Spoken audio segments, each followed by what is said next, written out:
president of the Rockers MC, and I just beat the shit out of the president of the Mod MC and stole his bike. So sometimes in the streets of California things get rough, right? But just kidding. If you're my age, I'm gonna be 60 next year. Back in the 60s, there was a club called the Mods, and they rode mostly kick-ass, hopped up Cushman scooters, tricked out scooters, and this kind of bikes, and little Hondas. And the Rockers rode mostly Triumphs, like Bonnevilles and BSAs and that kind of thing, which I'm going to be riding a BSA 650 next. So I think I have the greatest job in the world. I own the New England Motorcycle Museum right there on the second floor. Over 300 classic bikes on display. This will be going back into the museum on display, and it's a really, really cool piece of Americana. This bike is 60 years old.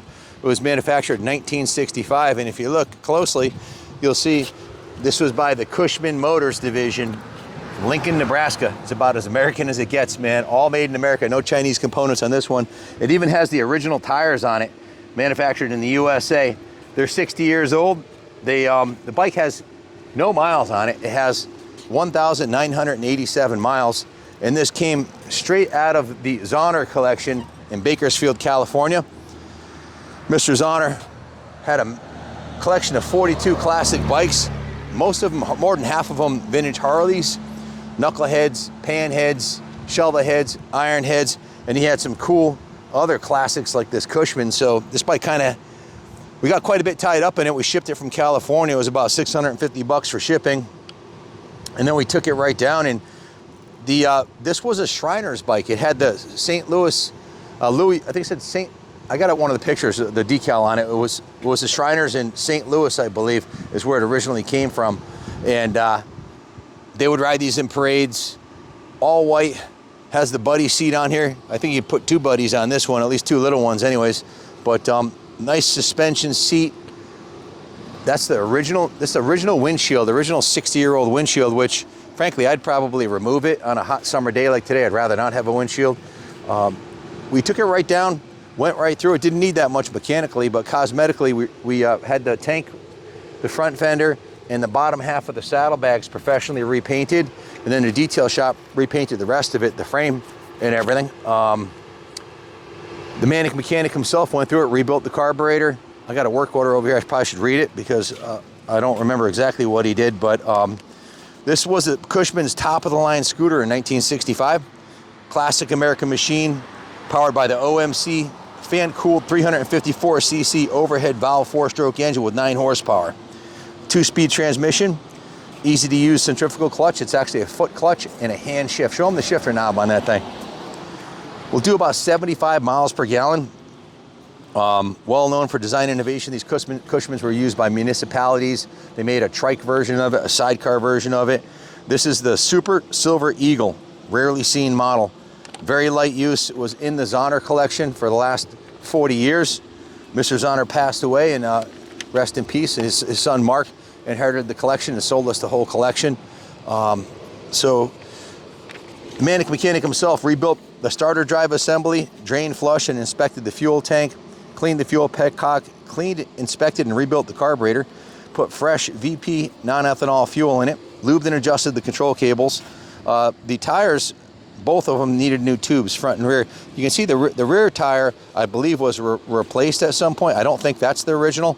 It looks to be in better condition than the front one, but 2 new tubes. We probably should have put a new tire on it, but I figured, hey, it's got the original tire on here. The thing's 60 years old. It's probably worth more to a collector with the original tire, but if you're gonna use this and ride it, that tire is a little bit out of round from sitting flat for a while, so it's a little bumpy when you start getting up to speed, but I'd put a new front tire on, it would ride a lot better.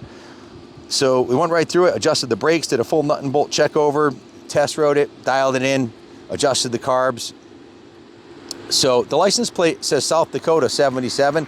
I believe that's the last time it was registered, and for some reason I'm thinking St. Louis or Louisville or something like that is what it said on it. Do you remember, Ron, what it said? I think it was Louisville. Louisville? Shriners, yeah, but it definitely had a Shriner's decal on it. I took a picture of it. I've got it on my phone. So this is a genuine Shriner's bike originally, and Mr. Zahner bought it and put it in his private collection. Bakersfield, California is where it spent the last 40 years. And that's South California.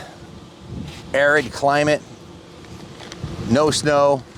So the bike is largely preserved due to the environment. It was in a nice, warm, arid, salt-free area. So we've gone right through it.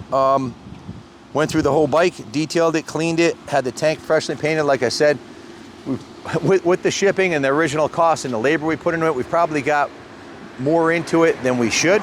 But hey, not often you see a Silver Eagle. We've been here since 2013, and we've never had another one come through either for display or at any of the events, and you hardly ever see them. I don't know what the production stats were, but most of them were probably ridden into the ground. So to find one in this condition with the original engine and everything is pretty spectacular. If you have any questions about it, give us a call. We can ship this anywhere in the world. We offer financing in-house, and it's just a really cool cult classic. It'll be on display with the rest of the Zahner collection on the second floor of the New England Motorcycle Museum. It'll be right there with his pan heads and shovel heads and iron heads and all the rest of the classic motorcycles from this era and before that Mr. Zahner had. Questions about it, just give us a call, 860-454-7024. We'll answer the phone Monday through Friday. Kind of cool, it's got electric start, like an automotive start. You just turn the key, fires right up. Thanks for watching. God bless America.